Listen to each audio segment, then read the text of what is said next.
All right, so our last example is the most common and preferred method to measure intensity level, is decibels. The sound intensity level,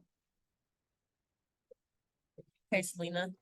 The sound intensity level in decibels of a sound, beta in decibels of a sound, having intensity I in watts per meter squared is modeled by the function beta of I equals A plus B log of I, okay, where A and B are constants.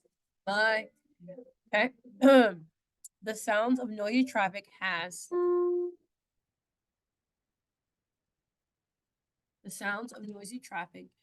the intensity of 1 times 10 to the negative 5 watts per meter squared, corresponds to 70 decibels.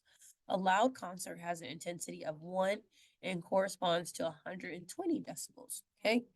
Using the data given to write two equations that can be used to find the values for constants A and B in the expression beta of I, okay? So we were given our first set of information. We know that when the sound of noisy traffic has an intensity, so this I, an I of 1 times 10 to the negative 5 per meter squared, and corresponds to 70 decibels. So its beta is 70. And then a loud concert has an intensity of 1. So that's another I.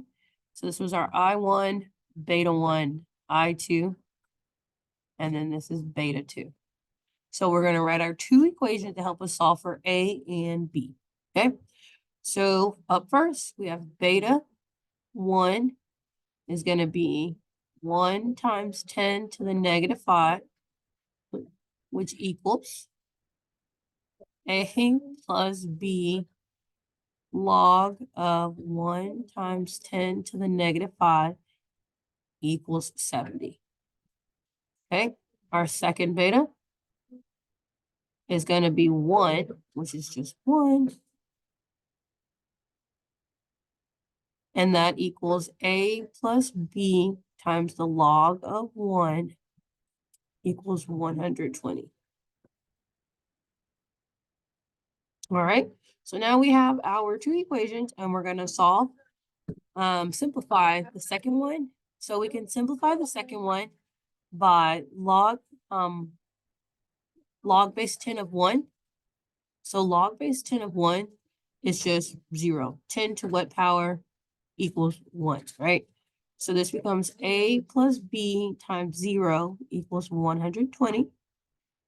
B is going to cancel out. So therefore, A equals 120. So now you have a value for A.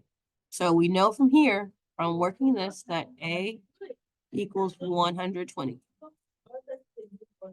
Okay. So now we can use that information to solve for B. So to solve for B, we'll use this equation where it says, well, I would just use the same one, actually. Might as well. It's pretty easy to use. Where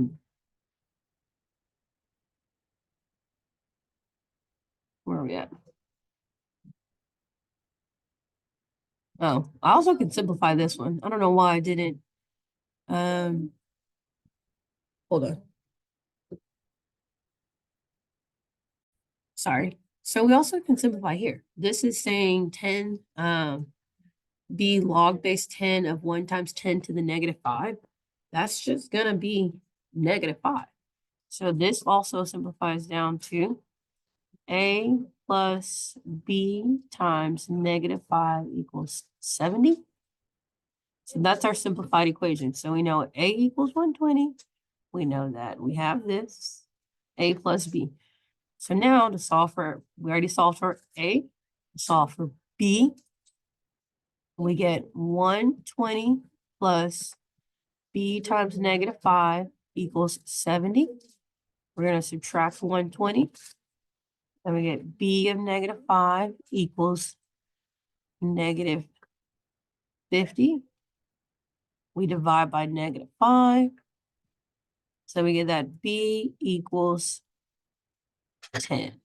So remember when I said I assume that if they give you this as a free response with no calculator, that your numbers would be pretty? This is an example of pretty numbers, okay?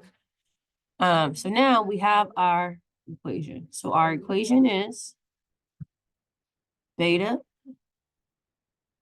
I equals 120 plus 10 log the intensity, right?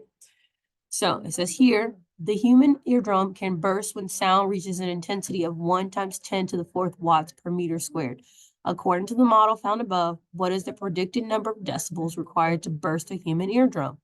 So now I'm going to plug in for intensity.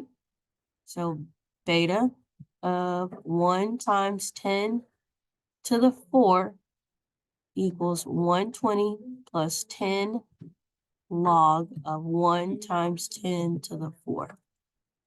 With this, which is just 4.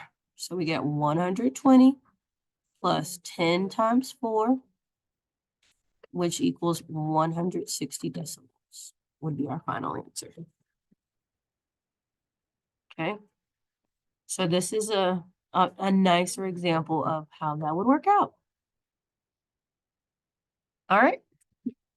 Okay. Yay. Just a fun fact, the word decibel comes from two pieces.